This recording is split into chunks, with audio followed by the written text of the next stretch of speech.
Kerr, que es la iglesia vieja. Recuerde que en la iglesia nueva está en la Plaza Dan, la iglesia nueva. Hay también iglesia del oeste también, y hay iglesia vieja, que es esta de acá. La iglesia vieja, una de las cosas simpáticas es que está en el barrio rojo. Entonces hay una especie de convivencia entre las dos cosas, entre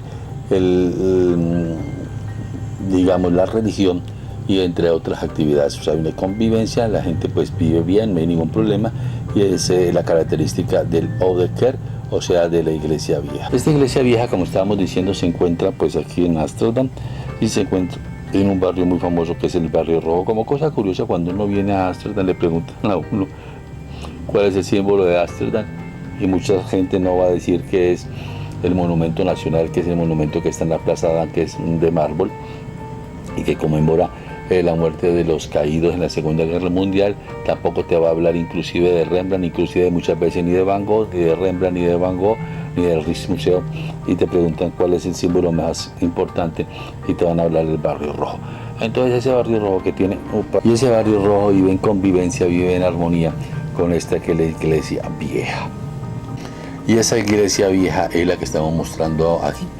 Recuerde que es el edificio, como su nombre lo dice, es un edificio antiguo, es un edificio viejo. Yo lo manejaría con antiguo, y es el edificio más antiguo de Ámsterdam.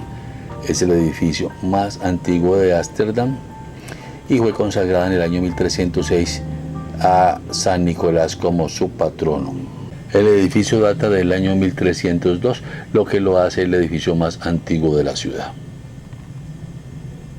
Ella comenzó, como muchas iglesias, comenzó como siendo una capilla de madera, y con el paso de los años se fue ampliando hasta convertirse en una gran basílica gótica, que es la que estamos observando nosotros aquí. Algo que sin duda sorprende lo que habíamos dicho anteriormente, que el Oude Kerk se encuentra en pleno corazón del barrio rojo, rodeada de luces de neón y un sinfín de mujeres que ponen sus encantos allí. Esto nos demuestra una vez más que Ámsterdam es una de las capitales más liberales con todo, no solamente con la religión y con todo. Ahora, el interior de la iglesia Oude Kerk quedó sin decoración, está totalmente limpiecito, vieron que no había bancas, quedó sin decoración. Eso fue dado en 1566 por culpa de un movimiento iconoclasta. En esta época los calvinistas, recuerda que aquí eran protestantes calvinistas, saquearon los templos, todos los que eran templos no querían nada con los católicos, sacaron los templos católicos y destruyeron todos los cuadros y las estatuas. Por eso es que esta iglesia absolutamente no tiene nada. Una de las cosas interesantes de la iglesia es el techo. El interior quedó, como estamos diciendo, sin decoración en 1566, y hay que importarle, muy importante es el techo abovedado, que es totalmente de madera y que aún se conserva con algunas pinturas del siglo XV. A eso también lo pudimos observar. Y también es una cosa importante para ver es su órgano mayor, que es un instrumento que cobra aún la importancia ante las casas de decoración. O sea, es un importante, muy importante en la decoración, porque ante las casas de decoración, de la poquita decoración que tiene la iglesia, pues este es el monumento, por decirlo, dentro de la iglesia, la representación decorativa más importante de la iglesia. Recuerde que la iglesia está dedicada al patrón de los marineros en Ámsterdam, que es San Nicolás, ¿no? Como ese templo quedó relativamente pequeño, hizo la necesidad de que hicieran una nueva iglesia, y por eso aparece una nueva iglesia que es en la Plaza Dan, que le llaman la iglesia nueva. Allá afuera de la iglesia vieja se encuentra un monumento en el cual se ve una mano extendida cogiendo un seno. Bueno, de la superficie la superficie de la iglesia es aproximadamente, miramos nuevamente otra foto. Entonces el área, o sea, la superficie de la iglesia son aproximadamente 3.300 metros, y está cubierto, que es de las cosas que llaman mucho la atención, está cubierto por alrededor de 2.500 lápidas que recuerdan los edificios de los orígenes del edificio levantado, porque recuerde que este edificio se levantó sobre un antiguo cementerio. Y incluso después de haber hecho el edificio, o sea, la iglesia, el interior siguió desempeñándose como función de camposanto durante varios siglos, y donde hay más, actualmente dicen que hay enterradas más de 10.000 personas. Ahí cuando nosotros ahí vimos la tumba de Saskia, y también están enterrados La tumba, esa es que inclusive es la tumba 29K, la 29K, que recuerda que ella fue la esposa de Rembrandt y fue también modelo de Rembrandt. Hay también la tumba del protagonista de la obra popular de Rembrandt, que está en el Rijksmuseum, que es la noche nocturna o la ronda nocturna, que es ese señor Frans van Gogh. Pero resulta que son enterrados tantas personas que ellos saben que están enterrados ahí, pero no, cuando fuimos a averiguar nadie sabía dónde estaba y parece ser que ni lo saben todavía, porque hay un mundo de tumbas. Dicen que hay 10.000 personas que se enterraron de pronto unas encima de las otras y por eso no los encuentran. Es tan poquita la decoración de la iglesia que todo el mundo se fija es en el órgano, que se encuentra a espaldas, cuando uno entra queda a espaldas de uno, o sea, queda encima de la puerta principal, y ese órgano lo hicieron dos personas, que es un señor que se llamaba Vater y después lo remodeló un señor Müller. Por eso le llaman muchas veces el órgano de Vater Müller.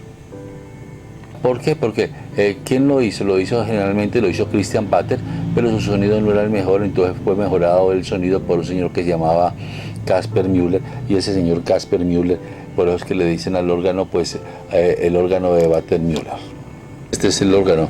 En este momento, más bien la iglesia no está dando ningún acto religioso y se utiliza muchas veces para dar conciertos.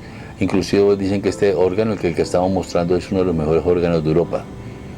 O sea, actualmente se puede ir a la iglesia no solo para visitarla durante celebraciones religiosas, que no son muchas, repito, sino también para acudir a numerosos conciertos, y también se presentan algunas exposiciones, ¿no? Mire el piso, que son totalmente puras bóvedas, son puras tumbas, totalmente tumbas. Le dicen que hay enterradas más o menos 10.000 personas acá. Recuerde que la iglesia fue elegida en honor a San Nicolás, el santo patrón de los marineros, y tiene una torre que mide alrededor de 70 metros de altura y que servía antiguamente como punto de referencia precisamente para que los marineros y desde ella tuvieran una hermosa vista de la ciudad. Y recuerde que la iglesia, a pesar son 3.000 y pico metros que estábamos hablando, y llegó un momento que quedó pequeña, y por eso esta pequeña iglesia hacen una nueva, y por eso a esta toma el nombre de iglesia vieja. Ahora, las dimensiones de la iglesia son aproximadamente 70 metros de largo, 60 metros de ancho y 20 metros de altura. Ahora, ¿qué pasó durante la Reforma? Que eso vuelvo a hacer énfasis en esto. Durante la Reforma, los iconoclastas, que eran calvinistas que negaban el culto a las imágenes, destruyeron y robaron las imágenes y objetos valiosos de su interior, y es así que en 1578, con la victoria de los calvinistas sobre los católicos, porque los calvinistas ganaron la batalla contra los católicos, la iglesia fue totalmente saqueada y sus frescos fueron cubiertos con pinturas. La iglesia después tuvo un tiempo que la iglesia fue refugio de vagabundos, y los comerciantes iban allí a vender mercancía, o sea, simplemente la tomaron como un depósito. Solo en el siglo XVII fue recuperada nuevamente como iglesia, y en el siglo XVIII se renovaron los órganos, que se destaca por su excelente calidad, porque prácticamente fue el único que dejaron. Entonces se renovaron los órganos, que se destacan por su excelente calidad, y reconstruyeron un conjunto de pequeñas casas alrededor de la iglesia. Pero a pesar de todas las obras de restauración realizadas paulatinamente, la madera seguía su proceso porque en esa época era de madera, de putrefacción, y a principios del siglo XX la iglesia debió ser cerrada por peligro de derrumbes. Las últimas reparaciones finalizaron en 1979 y la iglesia vieja pasó a ser basílica, y obtuvo la calificación en este momento de monumento europeo. Ahí Rembrandt solía ir a menudo a la Oudekerk, acompañado de su hijo Titus. La tumba de su esposa Saskia, se acuerda que se encuentra ahí en la iglesia, así como la de los arquitectos, almirantes y escritores importantes de la época. Bueno, así nos despedimos.